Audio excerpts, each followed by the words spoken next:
నమ్ముతున్నట్టు నేను కావాలనే మీ కుటుంబానికి అన్యాయం చేశానంటావా? చెప్పు జయ, చెప్పు. ఇంకా నీకు నా మీద కోపం తగ్గలేదనుకుంటాను. జీవితంలో ఏ ప్రేమకు నోచుకుని మనిషిని కనీసం నాకు ఇష్టమైన నీకైనా దగ్గర అవ్వాలనుకున్నాను.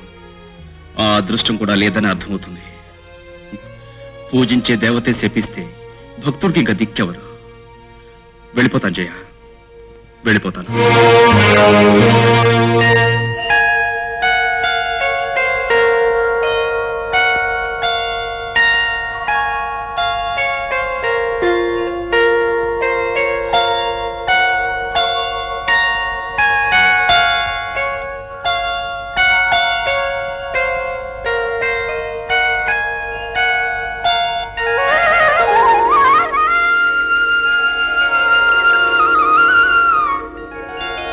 జయా, నాన్న, నాకు చూపొచ్చిందమ్మా, చూపొచ్చింది. నాన్న, మిమ్మల్ని మళ్ళీ అన్నాళ్ళు చూడగలుగుతున్నానమ్మా. డాక్టర్ గారు, మీకు కృతజ్ఞతగా ఇంతకంటే ఏమి ఇచ్చుకోలేను. అమ్మా జయ, ఆపరేషన్ సక్సెస్ఫుల్ గా జరిగింది కనుక నిజం నీకు చెప్పడంలో తప్పులేదనుకుంటాను. నిజమా? ఏమిటి డాక్టర్ గారు అది? నువ్వు కృతజ్ఞతలు చెప్పవలసింది నాకు కాదమ్మా, రాజాకి. అవునమ్మా, నీకు అబద్ధం చెప్పమని ఆపరేషన్కి అయ్యే ఖర్చంతా అతనే భరించి మీ నాన్నగారికి చూపు రావడానికి కారకుడయ్యాడు. ఏమిటి, నీకు దేవి ఫైనాన్సింగ్ కంపెనీలో ఉద్యోగం వచ్చిందా? నిజంగా నాన్నయ్య? అబద్ధం నేను చెప్పొచ్చేమో గాని నీ చేతిలో ఉన్న అపాయింట్మెంట్ ఆర్డర్ చెప్పదుగా జయ. మరి నువ్వు బిఎస్సి పాస్ అవ్వలేదు కదా? అది 6 నెలల కిందట మాట. మొన్న సెప్టెంబర్లో నేను పరీక్షకి వెళ్ళాను. ఫస్ట్ క్లాస్ లో పాస్ అయ్యాను. అంతా ఆ దేవుడు దయ అన్నయ్య.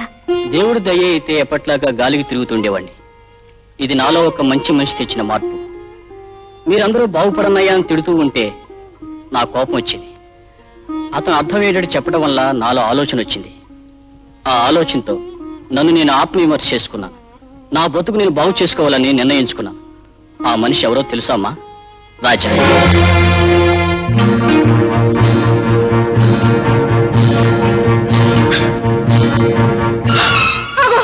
ఏమిటి నువ్వు చేస్తున్న పని రవి? ఆ పేరును గుర్తుకు తెచ్చే ఈ పుట్టుమచ్చ ఉండటానికి వీలేదు. వదులు ప్లీజ్. రవి, అవును జయ, ఈ పుట్టుమచ్చే లేకపోతే ఈ రాజాను నువ్వు ప్రేమించి ఉండేదానివి. ఈ పుట్టుమచ్చే లేకపోతే నువ్వు ద్వేషించే రవి చచ్చిపోయాడని నమ్ముండేదానివి. అందుకే నా గతాన్ని గుర్తు తెచ్చే ఈ పుట్టుమచ్చ ఉండటానికి వీలేదు. రవి ప్లీజ్. జ్ఞానం రాని పసితనంలో జరిగిన నిజాన్ని నిన్ను సరిగ్గా అర్థం చేసుకోలేకపోయాను. నీ మీద లేనిపోని ఊహించుకున్నాను. కానీ నువ్వేమిటో, నీ మనసు ఏమిటో ఆలస్యంగా తెలుసుకున్నందుకు నన్ను క్షమించు. జయ,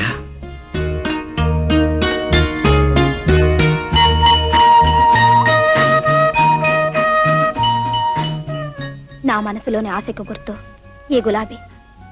నువ్వు నన్ను మన్నించి నా ఆశ నెరవేర్చే మాట అయితే ఈ గులాబీ నీ చేత్తో నువ్వే నా జల్లో పెట్టాలి.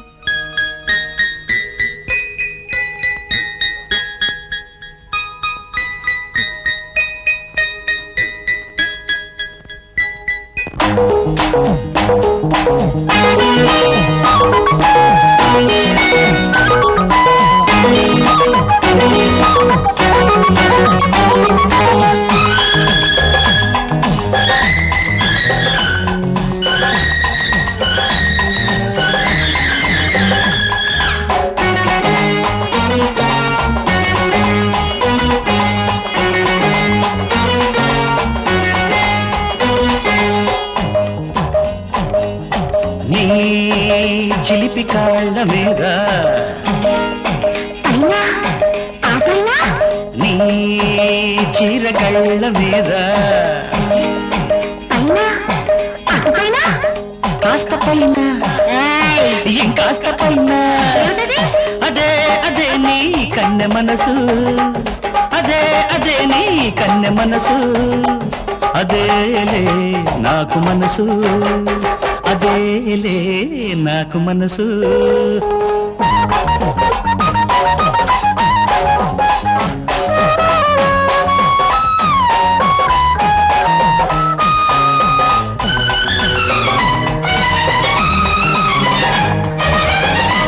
శాంతి ఉండదు.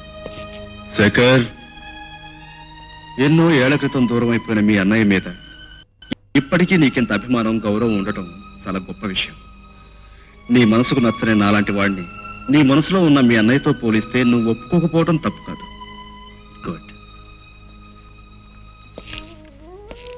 అమ్మా, తెగిన గాలిపటంలా ఎక్కడి నుంచో వచ్చి పడ్డ నా కోసం మీ కన్న కొడుకు మనసు బాధ పెట్టద్దు. ఎలా వచ్చానో అలాగే పోయే మనిషిని నేను. కానీ చివరి వరకు మీకు అండగా ఉంటూ మీ పేరు ప్రతిష్టలు నిలిపేది శేఖర్. అందుకే అతని మనసు బాధ పెట్టడం మంచిది కాదు. అతని మాటను మన్నించండి. వస్తానమ్మా.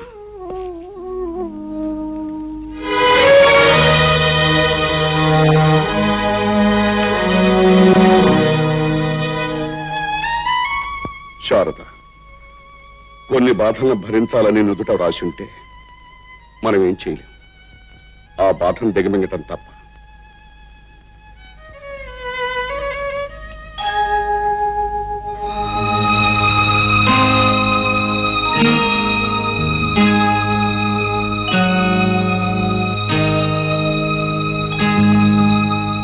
అమ్మా, బాబు, ఉదయం నుంచి మనసుని ఎంత చంపుకున్నా, ఆశని ఎంత అణుచుకున్నా నీ దగ్గరకు రాకుండా ఉండలేకపోయానమ్మా.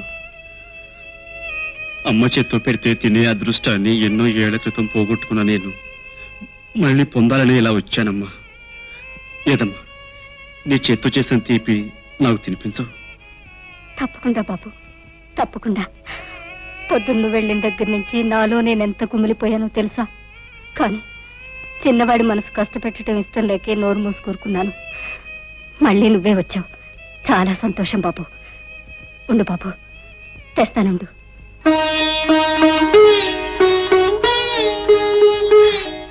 తిను బాబు.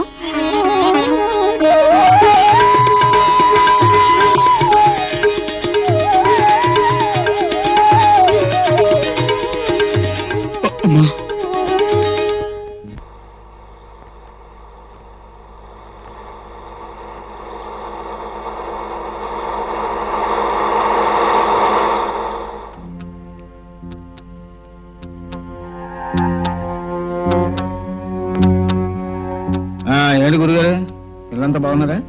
అంతా బాగానే ఉన్నారయ్యా. ఏమిటి విశేషాలు? అని మామూలే. సరేనా? సరే. చూడండి, మీరు దెబ్బలు తింటాం నాకు ఇష్టం లేదు. ఎందుకంటే అసలు నేరస్తులు మీరు కాదు కనుక. అందుకే మీరు తీసుకెళ్తున్న సరుకులు ఎవరు చెబితే మిమ్మల్ని వదిలేస్తాం. మర్యాదగా వాళ్ళు ఎవరో చెప్పండి. మీరు చెప్పరని నాకు తెలుసు. చెప్పకపోతే నేను వదలని మీకు తెలుసు. అందుకే 24 గంటలు టైం ఇస్తున్నా.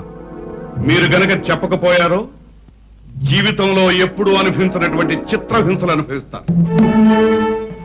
ఓకే, వీడు గతంలో అనేక సార్లు మన వ్యాపారం మీద దాడి చేసే సరుకును పట్టుకున్నా ఫోన్లే చూద్దామని ఊరుకున్నాం.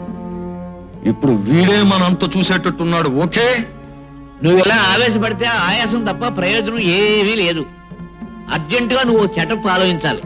ఏముంది, వృత్తి మీద భక్తి ఉన్న వాళ్ళ బ్రతుకులు ఇలా అర్థంతరంగా ఆరిపోవలసింది. మర్డర్ చేయడంలో స్పెషలిస్టుల్ని పిలిపించి ఈ ఎస్పీని కీర్తిశేషుణ్ణి చేయాలి. ఒరేయ్,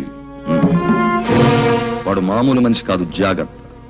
రవి, బ్రతికే ఉన్న నిన్ను వాళ్ళు పోయినట్టు భావించి బాధపడుతుంటే, నీ సొంత తమ్ముడే నిన్ను పరాయివాడుగా ద్వేషిస్తుంటే నువ్వే వాళ్ళ రవిబాబుని ఎందుకు చెప్పవు?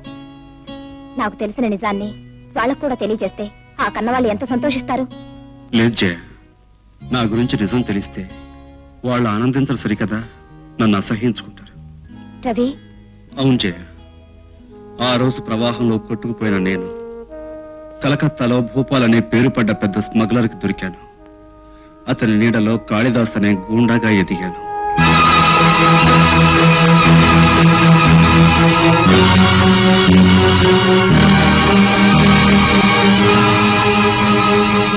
అలాంటి దారుణమైన జీవితం నుంచి, దుర్మార్గపు అడ్డదారి నుంచి బయటపడ్డాను.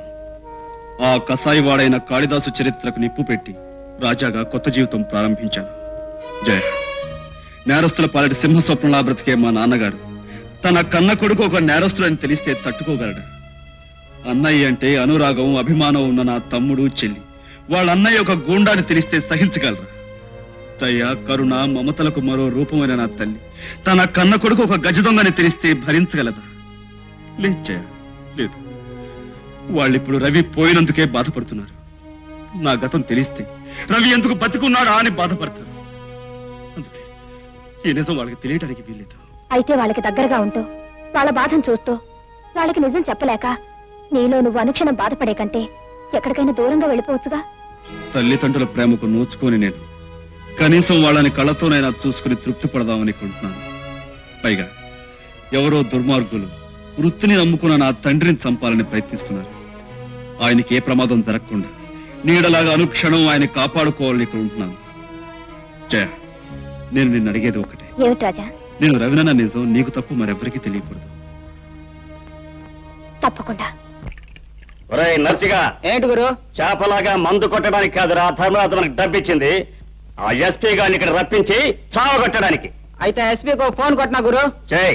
చూడు, ప్రమాదంలో ఉన్నాను, వచ్చి కాపాడండి అని లమ్మేటెడ్ ఫోన్ చేయి. అలాగే గురు. రాయ్, ఫోన్ చేయాల్సింది ఎస్పీకి కాదురా, అంబులెన్స్ కోసం హాస్పిటల్కి. ఎందుకంటే కాసేపట్లో చావు దెబ్బలు తినే మిమ్మల్ని తీసుకువెళ్ళటానికి కావాలిగా. ఎవరో నువ్వు? ఆ? నీ బాబుని బే. గురు చూసి కొట్టడం నేర్చుకోరా బేవకు.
ఏమిటి ధర్మరాజు గారు, ఏమిటి మీరు చెప్పేది?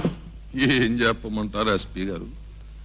ఈవేళ నన్ను చూడడానికి వచ్చిన బంధుమిత్రులను కొట్టాడు, ఓకే. కానీ ఇలా పొరుగురు నుంచి వచ్చిన ప్రతి వాడిని కొట్టడం మీ ఊరి ఆచారమా అలవాటా అని చెప్పేసి ఆ పొరుగురు వాళ్ళు అడుగుతూ ఉంటే నేను ఏం జవాబు చెప్పాలి? ఓకే. ఇది ఎక్కడ సెటప్ అండి? మన ధర్మరాజు గారు షష్ఠిపుత్రోత్సవం చేసుకుంటున్నారని పాపం వాళ్ళకి తెలిసి సంబరపడిపోయి వచ్చి గెస్ట్ హౌస్ లో కూర్చొని పురాణ పఠనం చేసుకుంటూ రామ్కోట్ రాసుకుంటున్నారండి. ఇంతలో రౌడీ రాజా వచ్చి డబ్బిస్తారా సస్తారా లేకపోతే రామ్కోట్ చించాలు పారేయమంటారా అని ఒకరి మీద ఒకరిని వేసి పట్ పట్ పట్ పట్ కొట్టేస్తారండి. ఈ సెటప్ మీకు ఏమైనా బాగుందా? అది సరే ఎస్పీ గారు, ఈవేళ నా వాళ్ళని కొట్టాడు, ఓకే. రేపు మీ బంధుమిత్రులను కొడతాడు, ఓకే. కానీ రైలు స్టేషన్ లో కూర్చుని కర్ర పట్టుకుని రైలు బండి దిగిన ప్రతివాడిని పట్టు కొట్టేస్తూ ఉంటే మీరు అలా చూస్తూ కూర్చుంటే ఓకే. అలాగే, అతనికి ఇప్పుడే కబుర్ చేస్తాను, మీరు వెళ్ళండి. నమస్కారం. వస్తాను. నమస్కారం. రాజా, నువ్వు ధర్మరాజు గారి కోసం వచ్చిన పెద్ద మనుషుల్ని ఉత్తుపునైన కొట్టినట్టు రిపోర్ట్ వచ్చింది. ఎందుకు కొట్టా? ఆ విషయం వాళ్ళనే అడగలేకపోయారా? నేను నిన్ను అడుగుతున్నాను, సమాధానం చెప్పు. వాళ్ళు నేను కొట్టాను అని చెప్తే మీరు నన్ను పిలిపించి అడుగుతున్నారు, కానీ వాళ్ళ నేను కొట్టలేదు అంటున్నాను. మీరేం చేస్తారు? నువ్వు కొట్టినట్టు 10 మంది సాక్ష్యం చెప్తున్నారు. దేవుడి మీద ప్రమాణం చేసి పొట్టకూటి కోసం పవిత్రమైన న్యాయస్థానంలో పచ్చి అబద్ధాలు సాక్ష్యాలు చెబుతున్నారు ఈ రోజుల్లో. అలాంటి సాక్ష్యాలే మీరు నమ్మే మాట అయితే నేను కొట్టలేదని 20 మంది చేత సాక్ష్యం చెప్పిస్తాను. ఆల్ రైట్ రాజా, నీ మీద అభిమానంతో ఈసారికి నేను నమ్మి వదిలేస్తున్నాను. నువ్వు మరోసారి నేరం చేశావని తెలిస్తే ఆ దేవుడు అడ్డుపడ్డా సరే నేను వదిలిపెట్టను. నా ఈ కనుక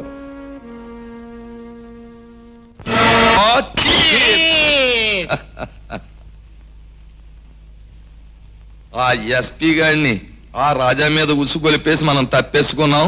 ఏదో ఒక రోజున ఏదో ఒక మిష మీద ఆ రాజా గారిని కొట్లో వేసేస్తాడు. కానీ ఆ రాజాగాడు అసాధ్యుడే.